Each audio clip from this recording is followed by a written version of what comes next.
penetapan tersangka dan penangkapan Tom Lembong oleh Kejaksaan Agung dalam rangka kasus impor gula pada tahun 2015-2016 menuai pro dan kontra. Ada satu pihak yang cenderung membela Tom Lembong, mengatakan bahwa penetapan Tom Lembong sebagai tersangka dan penangkapannya serta penahanannya oleh Kejaksaan Agung itu merupakan satu proyek penguasa, tegasnya merupakan kriminalisasi terhadap Tom Lembong. Ada sejumlah alasan kenapa pihak tersebut yang membela Tom Lembong itu menuding Kejaksaan Agung melakukan kriminalisasi terhadap Tom Lembong. Antara lain misalnya dikatakan bahwa gula itu tidak pernah surplus gitu. Selalu dari dulu katanya defisit.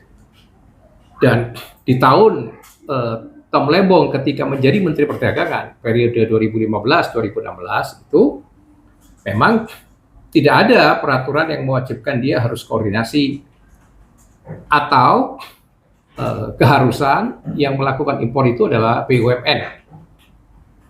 Ya. Ada juga yang mengatakan bahwa PT AP yang mengimpor gula yang ditunjuk oleh Tom Lembong mengimpor gula pada waktu itu bukan mafia. Sehingga para mafia itu sakit hati pada Tom Lembong, lalu itu merupakan satu target ya rekayasa dari para mafia importer gula itu untuk mentersangkakan Tom Lembong. Itu satu argumentasi yang di pihak yang cenderung membela Tom Lembong. Ya, di pihak lain kan pihak Kejaksaan Agung mengemukakan bahwa pentersangkaan dan penahanan Tom Lembong itu sudah dilakukan melalui satu proses penyelidikan sejak 2023 yang lalu. Tom Lembong sudah diperiksa 3 atau 5 kali, ya, dan bahwa tindakan Tom Lembong itu dikatakan sudah memenuhi unsur pasal 2 dan 3 Undang-Undang Tipikor. Nah, bagi saya kita tidak boleh berprasangka. Kita boleh mengemukakan opini, tetapi mari opini yang kita bangun bukan atas dasar prasangka, ya, bukan atas dasar dugaan-dugaan yang sudah tendensius gitu. Bisa saja Tom Lembong memang bersalah melakukan tindak pidana korupsi dalam konteks impor gula itu. Tapi memang juga belum tentu Tom Lembong itu bersalah, ya, karena kesalahan dalam tindak pidana itu nanti harus dibuktikan dan itu pembuktiannya di pengadilan. Nah, kalau kita beropini tanpa prasangka, maka kedua-duanya harus diberikan ruang untuk diuji. Misalnya, apakah tindakan pihak Kejaksaan Agung menetapkan Tom Lembong sebagai tersangka disertai dengan upaya paksa menahannya sekarang itu sudah melalui satu proses yang profesional secara hukum, bahwa dilakukan satu proses penyelidikan yang proper, ya, proses penyelidikan yang memang sudah ketat gitu.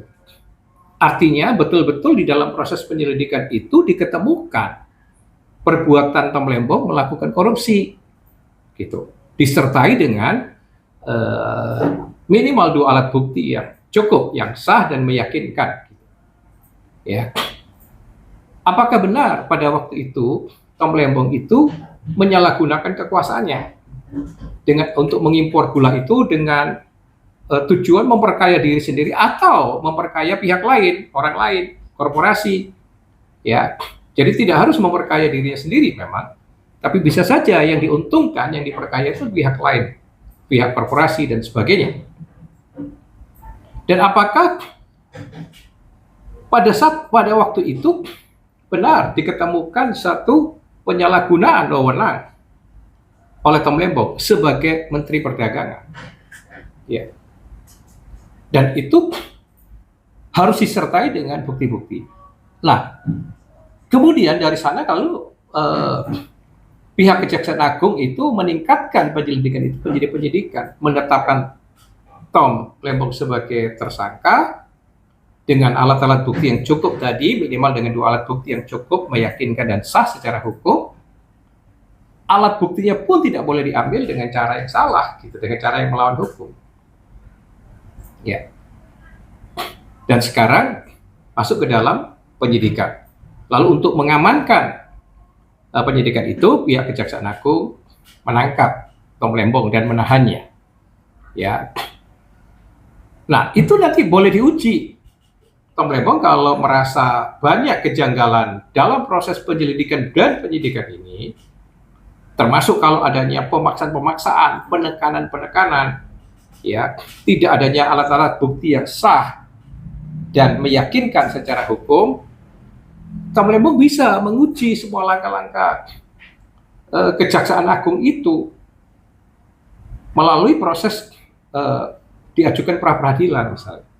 Jadi tidak bisa hanya banyak orang komentar-komentar saja gitu, omong-omong saja, memberikan opini-opini yang semua sifatnya spekulatif, tendensius atau prasangka gitu. Ini persoalan sudah masuk ke ranah hukum.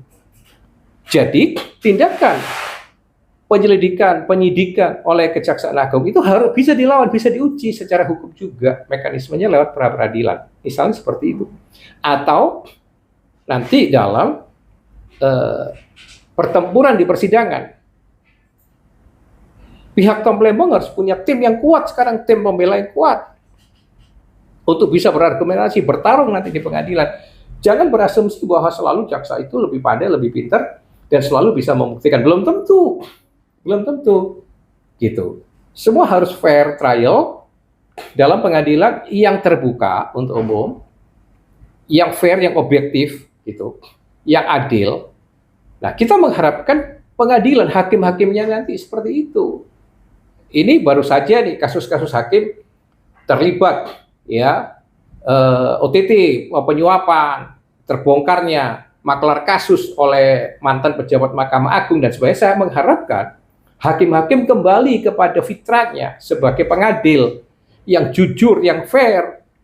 Ya, jangan terus-menerus membiarkan dirinya terjebak ke dalam lingkaran setan mafia hukum, mafia peradilan itu. Saya hanya mau menggarisbawahi apa yang pernah Pak Mahfud kemukakan, hakim-hakim yang bertindak semacam itu akan terus terjebak ke dalam lingkaran setan itu, bahkan bertobat saja sepertinya nggak bisa, karena dia sudah dililit oleh praktek permafiaan itu sampai korban hidupnya. Contohnya yang pernah dikemukakan oleh Pak Mahfud itu, ada hakim di Jawa Timur kalau saya nggak salah, korupsi dengan praktek seperti itu, maklaran begitu, disogok, ya kan, melalui makelar. Tapi karena nggak berani nyimpan uangnya, karena serba salah, terima uang itu sekarang nggak dilaporkan ke LKPN. Kalau dilaporkan, dia akan takut ditelisik dari mana uang sebanyak itu. Maka jalan keluarnya dititipkan ke temannya. Atau ada yang dititipkan ke sopirnya dan sebagainya. Lalu apa yang terjadi? Karma. Sopirnya main gila dengan istrinya. Temannya lalu bawa lari uangnya itu. Dan akhirnya hakim itu mati merana. Karena dia setelah uangnya dititipkan, kan dibilang, itu uang saya, bukan uang kamu. Nggak berani dia menggugat, menuntut hakim itu.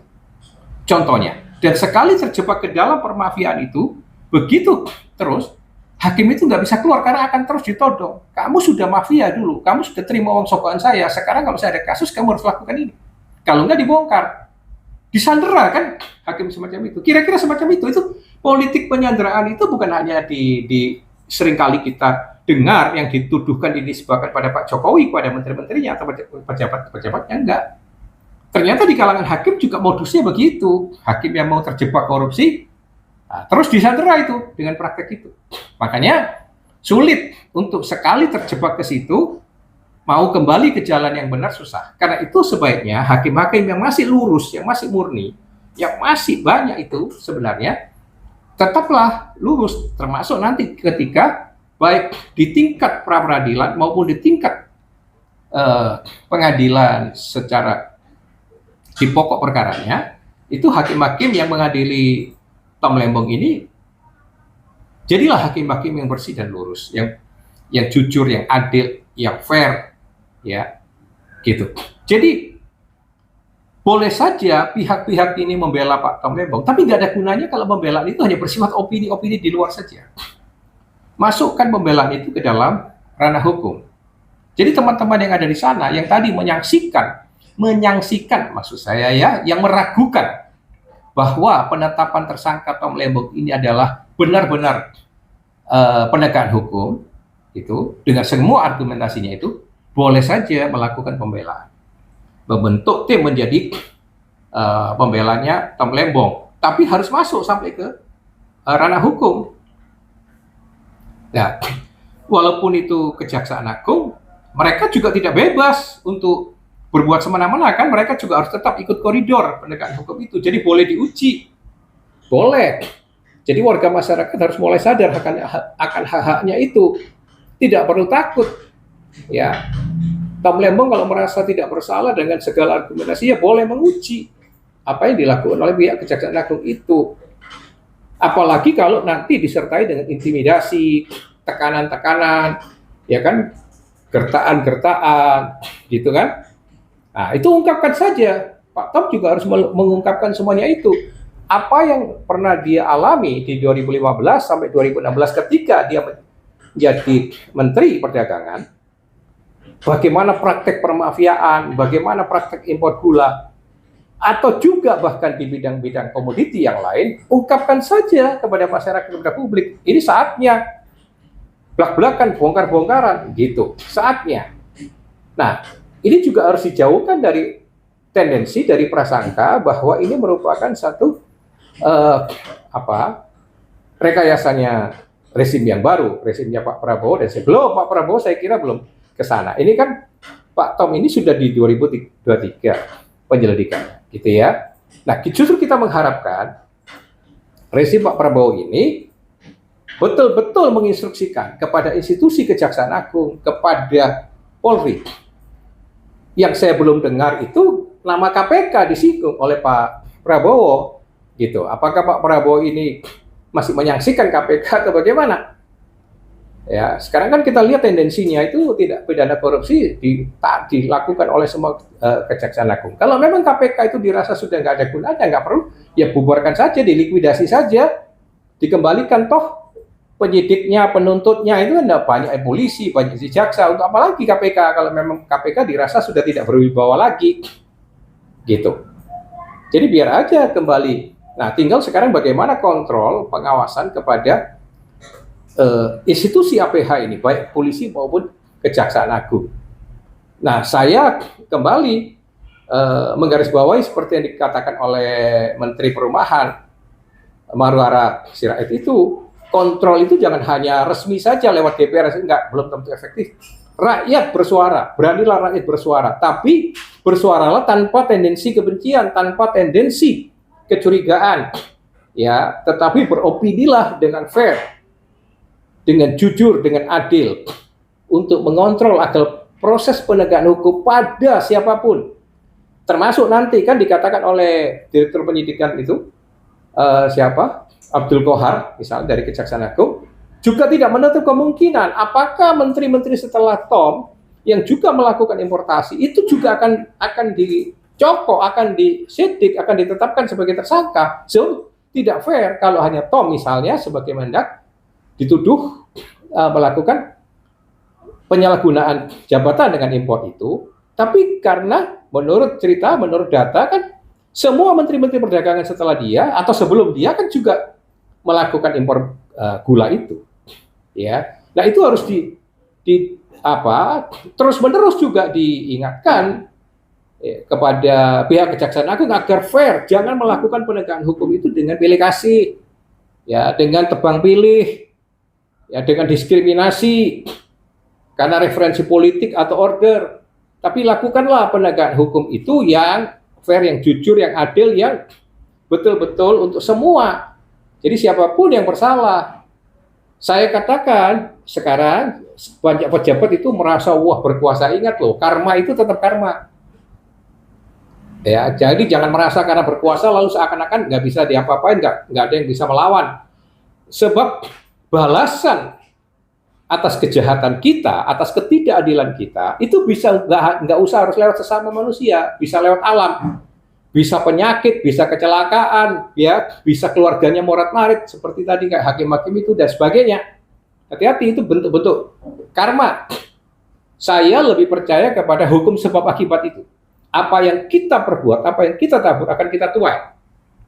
Jadi kalau kita melakukan hal-hal yang jahat, yang negatif, yang tidak fair, yang tidak adil, khususnya di dalam konteks penegakan hukum ini, maka itu pula yang akan kita tuai. Jangan lupa, jangan salah. Walaupun itu jaksa, polisi, aparat pemerintah, penguasa dan sebagainya, siapapun pasti akan termakan oleh hukum sebab akibat itu. Itu catatan saya terkait dengan kasus Tom Lembong dan salam merah putih.